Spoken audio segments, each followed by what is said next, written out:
my beloved Boss Mike Cervera.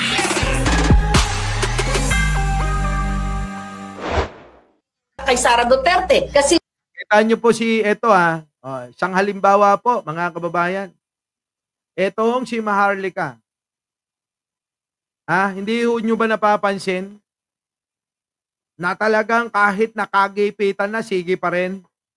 Kasi tingin ko lang pananaw ko lang to. Talagang umaasa to sa mga nasa likod. Oo. Tingin ko mga kababayan, lumalakas ang loob niya dahil sa mga yon. Hindi lalakas ang loob ng ganyan si Maharlika kung sa tingin niya ay hindi nila kakayanin. Umaasa pa sila ng umaasa. Kita ninyo, wala akong nakuhang tulong kay Inday Sara kay Sara Duterte. Kung kay Inday Sara kay Sara Duterte. Kung kay Inday Sara kay Sara Duterte. Kahit tayo ng fight, hindi naman tayo tinutulungan. Nung bagyo, hindi kami tinulungan. At hindi. Yun naman pala bakit? Kailan naman ba tutulong si Sara Duterte sa inyo? Eto mga kababayan kay Maharlika na mismo galing. Na kapag humingi kayo ng tulong kay Sara Duterte, wala kang tulong. Tulong po, hindi bayad Tulong na lang mga kababayan, hindi pa matulungan. Di po ba? Sino ba namang gaganahan dyan? Kahit kayo siguro Di po ba? Kahit siguro kayo Hindi po Hindi po kayo sasama sa ganyan. Biruin ninyo, hingi kayo ng tulong, nabaha kayo, nabagyo kayo, at nilipad yung bubong ninyo. Hindi man lang kayo matulungan kahit sana man lang pangpandisal at panlugaw. Di po ba mga kababayan? Ngayon, masisisi nyo ba si Pebbles Cunanan? Hindi ho. Kasi masama yung loob. Kung siya nga hindi matulungan na sumusuporta sa kanila, paano pa kaya yung ibang tao na hindi naman kilala?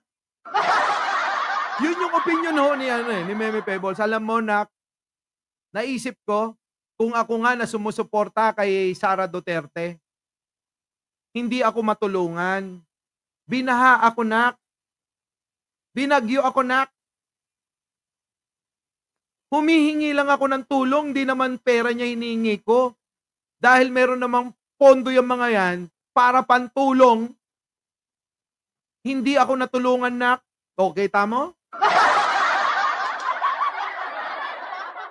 Sabay, buti ka pa, Buti ka pa, isang salita ko lang. Palit ko na akong vice presidente sa kanya, kung pwede lang. Di mo ba? Chanel Pares. Di ba? Yun lang po Yun Kita niyo yung sinasabi ni Maharlika. Napakaliwanag. Hindi ho natulungan, sino ho gaganahan? Yan po kung si Meme Pebbles, na halos itaya na yung buhay, kakasuporta sa kanila, hindi matulungan, paano pa kaya yung iba nating ordinaryong mamamayan na hindi nila kilala? Galing yan mismo sa kanya. Kay Maharlika na. Hindi ho galing sa atin yan. Sa oras ng pangangailangan, pag humingi ka ng tulong kay Sara Duterte, hindi ho kayo bibigyan. Kahit sino ka pa kayo.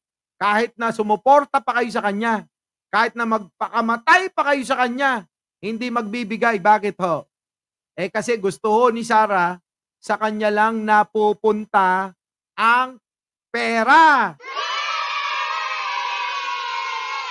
Di ba? Ganun lang kasimple Duterte, kahit tayo ng fight, hindi naman tayo tinutulungan. Nung bagyo, hindi kami tinulungan. At hindi lang may patotoo dyan si Seth Gamos, sinare ko nga, di ba? Kita nyo mga kababayan, nung bagyo, hindi daw natulungan.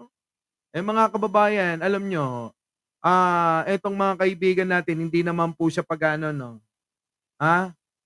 kapag sila yung mga medyo nagkukulang sa budget, sa akin po tumatawag yung mga yan. Opo. Ako naman sabi ko nga sa inyo, isusubo ko na, ibibigay ko pa sa iba. Kung ayaw nyo maniwala, wala akong magagawa. Pero nako, mga kababayan, isusubo ko na, pinamimigay ko pa sa kanila. Oo. Kaya pag nangayayat ako, ibig sabihin, meron na naman nangutang sa akin. Oo. Pag nangayayat ako kasi dapat pangkain ko na yun, eh. Oo. Iro TV, di ba? Ano, Arnold Lopez, ako patunay sa'yo. Naku! Oh, di ba? Pinaalala mo ba? Ah, di ba mga kababayan? Oh, ito si Arnold, pinaalala. Oo nga, no? Ah, di ba mga kababayan? Oy, thank you po, Sino yun? Si Iro. Oh, Iro TV, thank you naman po. Yan po mga kababayan, eh. Alam nyo, maliit lang na bagay, eh, di po ba? Si Joanne, thank you naman. Oo. Maliit lang na bagay po. Eh bakit po ipagkakaito natin? At saka, unang-una sa lahat, si Sara Duterte po ay isang lingkod bayan.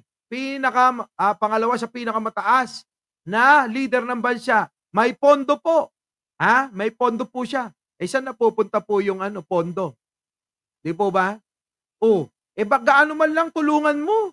Bigyan mo ng pangkain, panglugaw, pangtuyo, pangitlog. Oh, at least natulungan mo yung tao. Pagka ganyan, ayawan na talaga, di po ba mga kababayan? Hindi ko na masisisi. Opo, Boss Mike, pinadala na ko ni Sir sige po. Yan kita nyo. Alam nyo naman ako eh. Tignan nyo, ako tuloy nawalan ng t-shirt. Alam nyo ba? Alam nyo ba kakabigay ko ng t-shirt? Walang yan na. Huli ko na na-realize. Teka muna, nabigay ko lahat yung t-shirt kay Arnold. Walang natira sa akin, mga kababayan, kahit isa. Bakit ho? Yung suot-suot ko dito, nung nagla-live ako, yung puti at saka itim, na-arbor pa. Ang masama, ako yung nawalan, mga kababayan. Putik na yan. Oo, parang ako ngayon ang kailangan. Arnold, padalan mo ko kahit isa. Di ba? Di ba Mary Jane Tibera, ganda ng t-shirt, Kahit isa lang, kahit isa. Medium, Padalan mo ako ng isa, Diyos ko po. Isa lang. Ako yung nawalan. Oo, sa totoo lang. Kita nyo? Gusto ko talaga kayo lahat mabigyan. Di ba, Mactandane? Kaya lang wala eh. Wala talaga. Sabi ni Jen Angeles, nagtira ka ng para sa atin. Para sa atin? Wala ka bang tinabi? Wala. Wala na. Yung buong maleta, mga kababayan, dinala ko na eh. Pinamigay ko na kay Arnold Lopez lahat yung maleta, yung laman na natitira. Yan, kunin mo na. Sinako lahat eh. Wala natira sa amin. Wala. Kailan pa yung darating? Sa Mayo pa. Doon ko na lang kukunin sa Mayo. Dahil pupunta naman kami ng Italy. Pupunta naman kami ng Europe. Doon na lang. Doon. Totoo mga kababayan, comedy, no? Comedy. Sa totoo lang, kami yung nawalan dalawa. Putik na siya na yung wala ng t-shirt. Anyway, mga kababayan. Wala. Papagawa ko pa yung sa ibang bansa. Hindi yung t-shirt nanggagaling daw ng ibang bansa, dadalhin dito pag in-order mo sa kanila, dadating dito, finished product na. Ewan ko kung kasi ang habol ko doon yung tela, mga kababayan, 110% ho na 100%, 110% na cotton yun eh. Diba? Thank you naman. Bakit pa? Joanne, tama na! Diba? Pinigilan si Joanne. Thank you ano po mga kababayan? So, ano pong masasabi nyo mga kababayan sa ating mga natalakay ngayon? Opo, ayan, ganda ng tela. Siyempre, hindi naman tayo, alam nyo, hindi ako magbibigay sa inyo ng chipipay. Oo, gusto ko yung tumatagal, just adapt. So mga kababayan, hanggang dito na lang po. Mactandane, thank you naman. May pambili na ako ng t-shirt. May pambili na ako ng t-shirt. So mga kababayan, hanggang dito na lang po at kita-kita po tayo bukas o mamaya kung sakali, maaga pa naman at doon po natin itutuloy itong ating talakayan. Mahalaga po na ibalita ko sa inyo kung sino yung mga tumatraidor ngayon kay Pangulong Bongbong Marcos. Muli, ako po ang inyong lingkod, Mike Cervera po, lagi nagsasabing, mahalin natin ang ating kapwa, ipagdasal po natin lagi ang ating bansa. Magandang umaga, magandang hapon at magandang gabi sa mandako ng mundo. Naroon kayo, syempre, magandang buhay na rin para sa ating lahat. Maraming salamat po. Our beloved Boss Mike Cervera.